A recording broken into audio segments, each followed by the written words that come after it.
Quelques rappels pour commencer. En Vendée, l'eau est gérée par un syndicat, Vendéo, à l'exception de 2 communes, Roche-Servière et Saint-Philbert-de-Bouenne, raccordées à la Loire-Atlantique pour des raisons géographiques. Le tarif de l'eau potable est identique sur tout le territoire. Il diffère simplement en fonction de 3 catégories. La catégorie bleue pour les particuliers, la jaune pour les entreprises et la verte pour les gros consommateurs. Et le prix de l'eau, c'est un abonnement. Il est basé d'abord sur des charges fixes pour le fonctionnement et l'investissement. À cela s'ajoute un prix d'eau consommée au mètre cube, basé là encore sur sa catégorie, sauf en période estivale où il est identique pour tout le monde.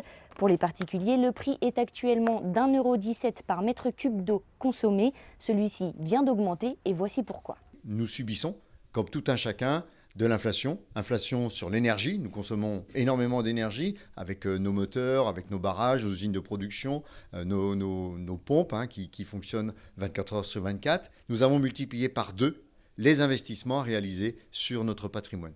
Et quand vous ajoutez ces deux, un besoin de 4,5 millions d'euros par rapport à l'hyperinflation, un besoin de 90 millions d'euros aujourd'hui, il nous faut faire évoluer la recette vis-à-vis de nos usagers. L'an dernier, la Chambre régionale des comptes a publié un rapport d'observation. On apprend dans celui-ci que 0,2% des plus gros consommateurs absorbent 21% de l'eau potable.